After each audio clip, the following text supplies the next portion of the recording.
ആകാശവാണി. നമസ്കാരം. വാർത്തകൾ വായിക്കുന്നത് ഗീതു പ്രകാശ്.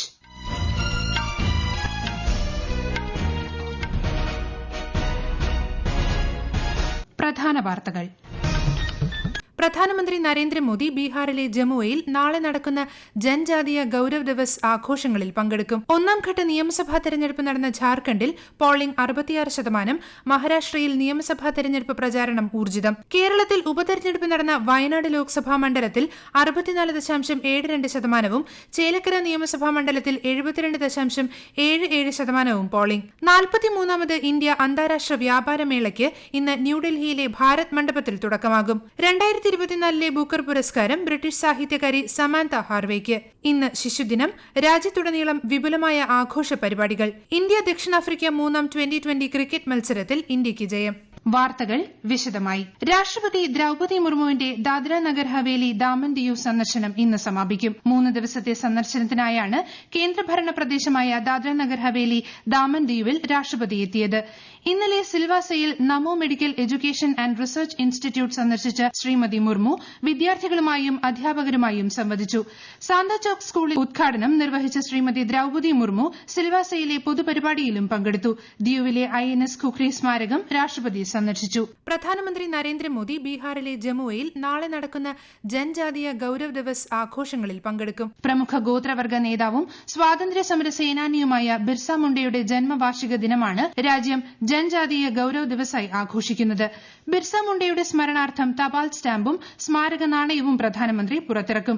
ഗോത്രവർഗ വിഭാഗങ്ങളിലെ ഉന്നമനത്തിനായുള്ള 6640 കോടി രൂപയുടെ വിവിധ വികസന പദ്ധതികൾക്കും ശ്രീ നരേന്ദ്രമോദി തുടക്കം കുറിക്കും. രാജ്യത്തുടനീളമുള്ള 100 ജില്ലകളിലെ ജനങ്ങളുമായി പ്രധാനമന്ത്രി സംവദിക്കും. ഇതോടനുബന്ധിച്ച് ഇടുക്കിയിലും കാസർഗോഡും സംഘടിപ്പിക്കുന്ന പരിപാടികളിൽ കേന്ദ്ര സഹമന്ത്രി ജോർജ് കുര്യൻ മുഖ്യാതിഥിയാകും. ഒന്നാംഘട്ട നിയമസഭാ തെരഞ്ഞെടുപ്പ് നടന്ന ഝാർഖണ്ഡിൽ 66%-നടുത്ത് പോളിംഗ് രേഖപ്പെടുത്തി.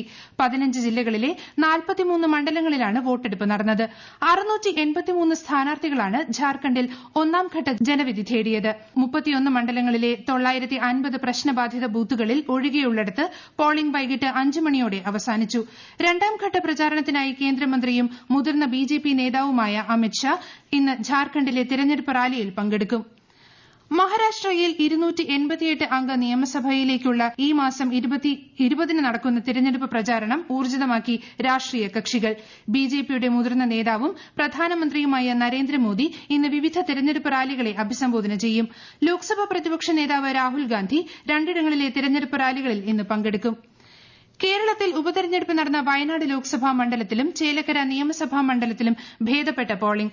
ദേശീയ രാഷ്ട്രീയം ഏറെ ഉറ്റുനോക്കുന്ന വയനാട് ലോക്സഭാ മണ്ഡലത്തിൽ 64.72% പോളിംഗ്.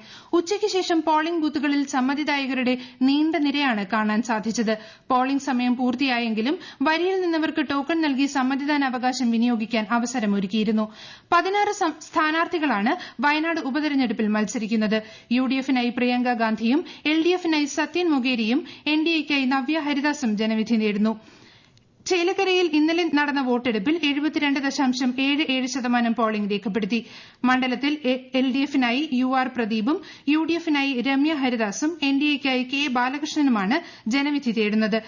ഇരു മണ്ഡലങ്ങളിലും അനിഷ്ട സംഭവങ്ങൾ ഒന്നും റിപ്പോർട്ട് ചെയ്തിട്ടില്ല. രാജ്യത്തെ ആരോഗ്യ മേഖലയുടെ അടിസ്ഥാന സൌകര്യം ശക്തിപ്പെടുത്തുന്നതിനുള്ള സമഗ്രമായ സമീപനമാണ് സർക്കാർ സ്വീകരിച്ചു വരുന്നതെന്ന് പ്രധാനമന്ത്രി നരേന്ദ്രമോദി. വിവിധ റെയിൽവേ സ്റ്റേഷനുകളിൽ ആരംഭിക്കുന്ന പ്രധാനമന്ത്രി ഭാരതീയ ജൻ ഔഷധി കേന്ദ്രങ്ങളുടെ ഉദ്ഘാടനം ബീഹാറിലെ ദാർബാംഗയിൽ നിന്ന് വീഡിയോ കോൺഫറൻസിംഗിലൂടെ ഉദ്ഘാടനം ചെയ്യുകയായിരുന്നു അദ്ദേഹം. हमारी सरकार देश की सेवा के लिए, लोगों के कल्याण के लिए हमेशा प्रतिबद्ध रही है. सेवा की इसी भावना से यहां विकास से जुड़े 12,000 करोड़ रुपए का अलग अलग प्रोजेक्ट का शिलान्यास और लोकार्पण हुआ है. റെയിൽവേ സ്റ്റേഷനുകളിലെ ജനൌഷധി കേന്ദ്രങ്ങൾ യാത്രക്കാർക്ക് ഗുണനിലവാരമുള്ള മരുന്ന് ഉറപ്പാക്കുമെന്ന് പ്രധാനമന്ത്രി പറഞ്ഞു. 20-ന് വോട്ടെടുപ്പ് നടക്കുന്ന പാലക്കാട് നിയമസഭാ മണ്ഡലത്തിലെ പ്രചാരണം അവസാന ഘട്ടത്തിൽ. വരും ദിവസങ്ങളിൽ മുന്നണികളുടെ താരപ്രചാരകർ മണ്ഡലത്തിൽ പ്രചരണത്തിനെത്തും. രാജ്യത്തെ മത്സര പരീക്ഷാ പരിശീലന കേന്ദ്രങ്ങളുടെ പ്രവർത്തനവുമായി ബന്ധപ്പെട്ട് മാർഗനിർദ്ദേശങ്ങൾ പുറപ്പെടുവിച്ച് കേന്ദ്ര ഉപഭോക്തൃ സംരക്ഷണ അതോറിറ്റി. എല്ലാ കോച്ചിംഗ് സ്ഥാപനങ്ങളും അവരുടെ വിദ്യാർത്ഥികളെയും കോഴ്സുകളെയും കുറിച്ചുള്ള പ്രസക്തമായ വിവരങ്ങൾ വെളിപ്പെടുത്തണമെന്ന് CCPA മാർഗനിർദ്ദേശത്തിൽ പറയുന്നു. അതോറിറ്റി നടത്തിയ അന്വേഷണത്തിൽ രാജ്യത്തെ വിവിധ കോച്ചിംഗ് സ്ഥാപനങ്ങൾ തെറ്റിദ്ധരിപ്പിക്കുന്ന രീതിയിൽ വാസ്തവവിരുദ്ധമായ വാഗ്ദാനങ്ങൾ നൽകുന്നുവെന്ന് കണ്ടെത്തിയതായി ഉപഭോക്തൃകാര്യ സെക്രട്ടറി അറിയിച്ചു. ശ്രീലങ്കയിൽ പ്രസിഡന്റ് തെരഞ്ഞെടുപ്പിനുള്ള വോട്ടെടുപ്പ് ഇന്ന് നടക്കും. 17 ദശലക്ഷത്തിലധികം വോട്ടർമാർ സമ്മതിദാന അവകാശം വിനിയോഗിക്കും. 225 പാർലമെന്ററി സീറ്റുകളിലേക്ക് 8,800 സ്ഥാനാർത്ഥികളാണ് ജനവിധി തേടുന്നത്. 43ാമത് ഇന്ത്യ അന്താരാഷ്ട്ര വ്യാപാരമേളയ്ക്ക് ഇന്ന് ന്യൂഡൽഹിയിൽ ഭാരത് മണ്ഡപത്തിൽ തുടക്കമാകും. 2047 വികസിത ഭാരതം എന്നതാണ് ഇത്തവണത്തെ പ്രമേയം. ഝാർഖണ്ഡിനാണ് ഇത്തവണ പ്രാമുഖ്യം. ബീഹാറും ഉത്തർപ്രദേശുമാണ് പങ്കാളിത്ത സംസ്ഥാനങ്ങൾ. 2024 ബൂക്കർ പുരസ്കാരം ബ്രിട്ടീഷ് സാഹിത്യകാരി സമാന്ത ഹാർവേയ്ക്ക്. ഓർബിറ്റൽ എന്ന സയൻസ് ഫിക്ഷൻ നോവലിനാണ് പുരസ്കാരം. രാജ്യാന്തര ബഹിരാകാശ നിലയത്തിലെ യാത്രികരുടെ കഥയാണ് പുസ്തകം പ്രതിപാദിക്കുന്നത്. ഭൂമിക്കും സമാധാനത്തിനും വേണ്ടി പ്രവർത്തിക്കുന്നവർക്കായി പുരസ്കാരം സമർപ്പിക്കുന്നതായി സമാന്ത പറഞ്ഞു. 50,000 പൌണ്ടാണ് പുരസ്കാര തുക. 2019 ശേഷം ആദ്യമായാണ് ഒരു വനിത ബൂക്കർ പ്രൈസിന് അർഹയാകുന്നത്. ജനാധിപത്യ മൂല്യങ്ങളിൽ വേരൂന്നിയതാണ് ഇന്ത്യ ഫിലിപ്പൈൻസ് ബന്ധമെന്ന് വിദേശകാര്യമന്ത്രി S. ജയശങ്കർ. ന്യൂഡൽഹിയിൽ ഇരു രാജ്യങ്ങളും തമ്മിലുള്ള നയതന്ത്ര ബന്ധത്തിന്റെ 75ാമത് വാർഷികാഘോഷ പരിപാടികളെ അഭിസംബോധന ചെയ്യുകയായിരുന്നു അദ്ദേഹം. The last few years have seen a particularly significant growth in our ties. Prime Minister Modi and President Marcos have set the direction for this upswing. Our trade today is steadily expanding, seeking to capture the potential provided by our high growth rates. Indian investments and projects in the Philippines have been robust and multiplying, especially in IT, pharmaceuticals, infrastructure, automobiles, textiles, and FMCG. പ്രതിരോധം, സുരക്ഷ തുടങ്ങിയ മേഖലകളിലെ India Philippines ബന്ധം ഏറെ മുന്നോട്ട് പോയിട്ടുണ്ടെന്ന് ശ്രീ ജയശങ്കർ പറഞ്ഞു. India Philippines നയതന്ത്ര ബന്ധത്തിന്റെ 75ാം വാർഷികത്തിന്റെ ലോഗോ വിദേശകാര്യമന്ത്രി പ്രകാശനം ചെയ്തു. ഈ വാർത്തകൾ ആകാശവാണിയിൽ നിന്ന്.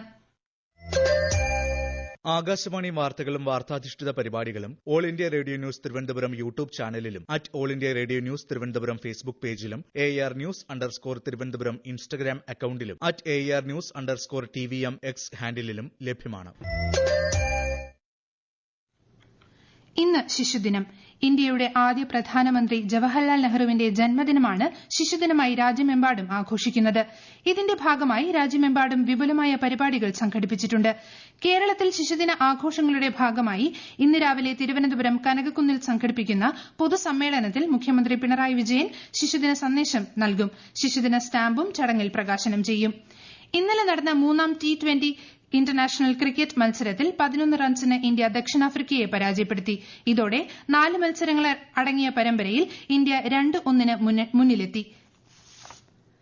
സംസ്ഥാനത്തെ പ്രമേഹരോഗ നിയന്ത്രണ പദ്ധതികളെ ശാക്തീകരിക്കുന്നതിന് 1 വർഷം നീണ്ടുനിൽക്കുന്ന സംയോജിത തീവ്രയജ്ഞ പരിപാടി നടപ്പിലാക്കുമെന്ന് ആരോഗ്യമന്ത്രി വീണ ജോർജ്. ഇന്ന് തുടങ്ങി അടുത്ത വർഷത്തെ പ്രമേഹ ദിനം വരെ നീളുന്നതാണ് പദ്ധതി. പ്രമേഹ രോഗത്തിന് പുറമെ പ്രമേഹ രോഗികൾക്കുണ്ടാകുന്ന വൃക്കരോഗങ്ങൾ, ഡയബറ്റിക് റെറ്റിനോപ്പതി എന്നിവ കണ്ടെത്തി ചികിത്സിക്കുന്നതിന് ആവശ്യമായ പരിശീലനവും സാങ്കേതിക സഹായവും നൽകുമെന്ന് മന്ത്രി വ്യക്തമാക്കി. സംസ്ഥാനത്ത് അടുത്ത 5 ദിവസം ഇടിമിന്നലോട് കൂടിയ നേരിയ ഇടത്തരം മഴയ്ക്ക് സാധ്യതയെന്ന് കാലാവസ്ഥാ വകുപ്പ്. തിരുവനന്തപുരം, കൊല്ലം, പത്തനംതിട്ട, എറണാകുളം, ഇടുക്കി, പാലക്കാട്, കോഴിക്കോട്, വയനാട് എന്നിവിടങ്ങളിൽ ഇന്ന് മഞ്ഞ ജാഗ്രതയാണ്. അടുത്ത 3 ദിവസം മത്സ്യത്തൊഴിലാളികൾ കടലിൽ പോകരുതെന്നും മുന്നറിയിപ്പുണ്ട്. മുൻ മന്ത്രിയും മുതിർന്ന കോൺഗ്രസ് നേതാവുമായ MT പത്മയുടെ ഭൌതിക ശരീരം രാവിലെ 11-ന് കോഴിക്കോട് വെസ്റ്റ് ഹിൽ ശ്മശാനത്തിൽ പൂർണ്ണ ഔദ്യോഗിക ബഹുമതികളോടെ സംസ്കരിക്കും. പ്രധാന വാർത്തകൾ വീണ്ടും.